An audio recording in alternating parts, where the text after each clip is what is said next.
Imagine a world without Latin, a world where the Colosseum was never built, where Christianity didn't spread through Roman roads and Roman law, but through Carthaginian trade routes and merchant fleets. What if the eternal city of Rome, the cradle of an empire that shaped our world, fell not to barbarians centuries later, but to a rival born from a Phoenician princess's cunning? Imagine Carthage, a city of seafaring titans, storming the seven hills, shattering Rome's destiny, and rewriting history. Picture a Mediterranean ruled by Punic sails, where Latin is a whisper in forgotten ruins. Hannibal Barca's legacy echoes across millennia. This is no mere tale of war, it's a vision of a world transformed, where Carthage's triumph reshapes empires, cultures, and even the present day. Join me as we unravel a history that never was but could have been, and ask, what would our world be if Carthage had one? It's 216 BC, and the fields of Cannae are a slaughterhouse. Hannibal Barca, Carthage's prodigy, has orchestrated a masterpiece of destruction, encircling and annihilating a Roman army of 70,000 in a single blood-soaked day. In our timeline, Rome's stubborn resilience outlasted Hannibal's brilliance. But in this world, Cannae breaks the Senate's spirit. Panic grips the city. Allies like Capua and Syracuse defect to Carthage, lured by promises of wealth and autonomy. Hannibal, sensing Rome's collapse, gathers his forces, 50,000 veterans, bolstered by 30,000 Italian turncoats and his surviving war elephants, and marches on the Eternal City. The siege is relentless. Rome's walls, built for smaller wars, buckle under Carthaginian catapults and rams. Picture the scene: war elephants trumpet in the dawn, their massive forms silhouetted against a crimson sky. Roman defenders, outnumbered and demoralized, fight desperately atop crumbling ramparts. By 215 BC, Hannibal breaches the Servian wall. His army pours into the Forum, torching temples and cutting down senators in their togas. The Capitoline Hill, Rome's last bastion, falls after a brutal night of fire and steel. Hannibal stands amid the wreckage, his father's oath fulfilled. Rome, the city destined to rule the world, is a smoldering ruin, its people enslaved, or scattered, its name cursed. Carthage's victory in the Second Punic War is total. The Mediterranean lies open, and Hannibal, now a legend, turns his gaze to a new horizon, an empire to rival the gods. With Rome erased, Carthage becomes the Mediterranean's hegemon. Its circular harbor, the Chthon, teems with quinquiremes and merchant ships carrying gold from Iberia, ivory from Africa, and spices from the east. Sicily, Sardinia, and southern Italy are swiftly annexed, their ports remade in Carthage's image. Surviving Romans are absorbed into Punic societies as slaves, others as citizens, their Latin tongue fading under the dominance of Punic. The Phoenician-derived language of trade and power, Hannibal, now Safed of Carthage, proves his genius. Extends beyond the battlefield. He reforms the city's oligarchic government, empowering the Council of 100 for while curbing corruption among the merchant elite. The Barcid family, Hannibal's kin, becomes a dynasty of visionaries, blending military might with diplomatic finesse. Carthage's empire grows not through brute conquest, but through a network of trade and alliances. By 210 BC, Iberia is fully under Punic control, its silver mines fueling a booming economy. Numidia, Carthage's African ally, pledges loyalty, its cavalry guarding the empire's southern borders. But Hannibal's ambitions stretch further. He looks east, where the Hellenistic kingdoms Macedon, Seleucids, and Ptolemies vie for power. In 205 BC, Carthage lands an army in Greece, offering protection against Persian expansion. Athens, weakened by internal strife, welcomes Punic aid. Sparta, ever proud, resists but falls after a swift campaign. By 200 BC, Greece is a Punic protectorate, its philosophers and artists flocking to Carthage's growing cultural hub. The empire's banner, a crescent moon on purple, flies from Gibraltar to Corinth. Yet even as Carthage rises, shadows gather rival. Powers in the east and restless tribes in the north, hint at challenges to come. By 150 BC, Carthage enters a golden age, its capital, a dazzling metropolis. The city's walls, rebuilt stronger than ever, encircle a labyrinth of white stone buildings, their roofs adorned with bronze and gold. The Chthon harbor expanded to rival Alexandria's, hosts fleets of advanced galleys, their sails painted. With bull-less sigil, markets overflow with goods. Tyrian purple cloth, Egyptian papyrus, Indian spices. The Library of Carthage, a sprawling complex of marble and cedar, rivals Alexandria's, housing scrolls on navigation, astronomy, and mathematics. Punic scholars, blending Phoenician pragmatism with Greek rationalism, pioneer advances in shipbuilding and irrigation, transforming arid North Africa into a breadbasket. Carthage's empire spans the Mediterranean. From the Pillars of Hercules to the Levant, its coinage, stamped with ball-less image, becomes the standard for trade. Unifying markets from Gaul to Egypt, the empire's diversity Phoenicians, Greeks, Numidians, Iberians, is its strength, with local governors ruling under Carthage's loose but firm authority. Punic becomes the language of diplomacy, its flowing script carved on monuments and tablets. Temples to Balhaman and Tanit, once sites of whispered sacrifices, are now centers of civic pride. Their rituals blending with local cults.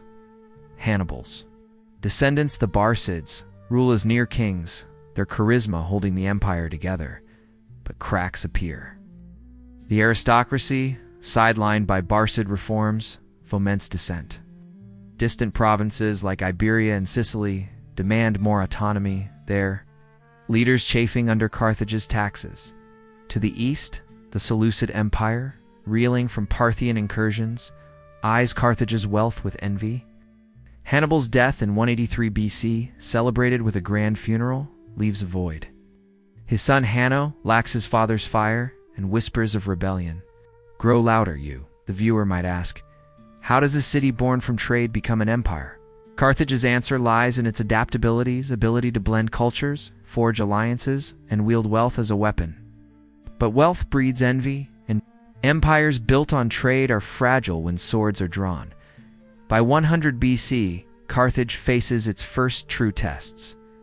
The Parthian Empire, rising in Mesopotamia, cuts Punic trade routes to India, sparking the First Parthian War, 120 to 115 BC. Carthaginian armies, led by General Mago Barca, clash with Parthian cavalry in Syria. The war is brutal, with neither side gaining ground. A costly truce preserves Punic control of the Levant, but the empire's limits are exposed. Meanwhile, Celtic tribes in Gaul, united under a warlord named Brennus II, raid Punic outposts, burning settlements in Iberia. Carthage responds with a massive campaign, conquering Gaul by 90 BC and pushing into Britannia. Mines in Cornwall bolster the empire's wealth, but the cost of constant war strains its coffers. Internally, cultural tensions simmer. Greek subjects in Athens and Syracuse demand equal status with Punic elites, while Iberian tribes resist assimilation. A reformer, Mago the Navigator, rises to prominence, advocating for a decentralized empire. His reforms, enacted in 80 BC, grant local councils greater power, creating a federation of city-states. This strengthens loyalty, but weakens Carthage's central authority. The Barcid dynasty, now more symbolic than absolute, struggles to maintain control. Religion adds another layer of complexity. Without Rome's fall, Christianity emerges in Judea, but spreads slowly, lacking an imperial structure to carry it. By 50 AD, it competes with Punic polytheism, Greek philosophy, and emerging mystery cults. Carthage's tolerance allows coexistence, but debates rage in the Library of Carthage. Scholars like Zeno, the Punic question whether diversity strengthens or fractures the empire. A cryptic prophecy, found in an ancient Phoenician text, warns of a crescent broken by its own weight, fueling unease. By 500 AD, the Carthaginian Empire evolves into the Punic Commonwealth, a federation of semi-independent states bound by trade and culture. Carthage remains the heart, its skyline a blend of ancient temples and new palaces. Its Kothan harbor, a marvel of engineering. Regional capitals New Carthage in Iberia, Syracuse in Sicily, Alexandria in Egypt rival the mother city's splendor. The Barcid dynasty fades, replaced by elected Safites, who govern through consensus. Punic, now a global language, is spoken. In markets from Britannia to Ethiopia, script simplified for mass literacy. The Commonwealth's navy, equipped with advanced galleys and early compasses, dominates global trade.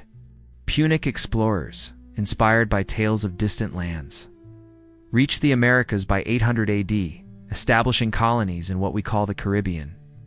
Temples to Tanit rise amid jungles, and Punic ships carry maize and gold back to Carthage. In the Old World, a Punic Renaissance blooms, driven by scholars blending Phoenician, Greek, and African knowledge. Inventions like the astrolabe, water clocks, and early steam engines emerge, centuries ahead of our timeline. Carthage's universities, particularly the Academy of Baal, lead in astronomy, mapping the stars with unprecedented precision, but the Commonwealth faces new rivals. In the north, Norse tribes unite into a seafaring confederation, their longships raiding Punic coasts. In the east, a resurgent Persian empire, now called the Sassanid Dominion, challenges Carthage's trade routes. The Second Parthian War 600 to 610 AD ends in a Punic victory, but at great cost. Meanwhile, internal divisions grow. Gaul and Iberia, proud of their regional identities, push for independence. Charismatic Gallic leader Viriathus sparks a rebellion in 650 AD, nearly fracturing the Commonwealth. The crisis is resolved through diplomacy, granting Gaul greater autonomy. But the precedent weakens Carthage's grip by 1000 AD. The Punic Commonwealth is a global power, its influence stretching from the Americas to India. Its colonies in the New World thrive, their cities blending Punic architecture with local styles. In the Old World, Carthage pioneers maritime technology, building massive ships powered by wind and early steam.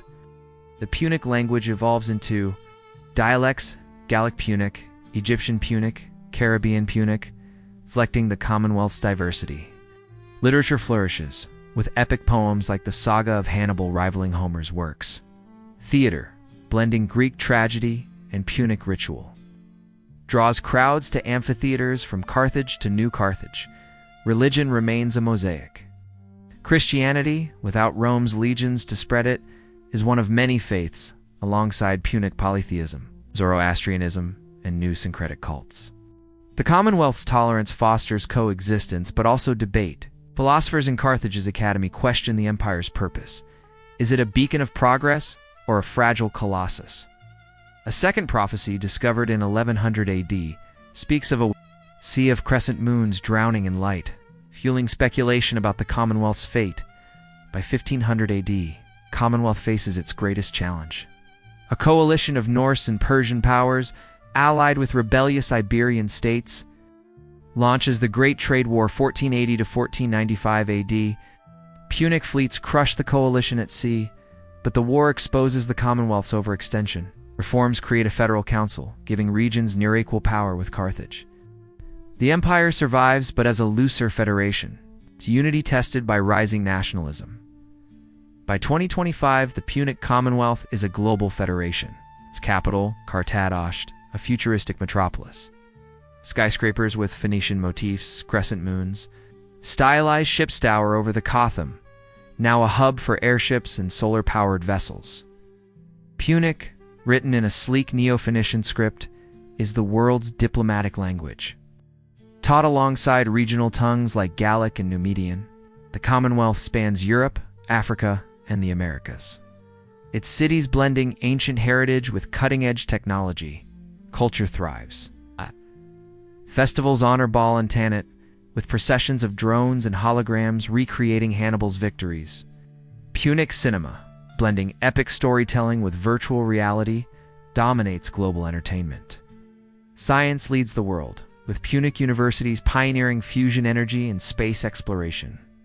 A Punic probe reaches Mars in 2000 AD, planting a crescent flag on its surface. Yet the Commonwealth faces challenges. Nationalist movements in Iberia, Gaul, and the Americas demand full independence, echoing rebellions of old.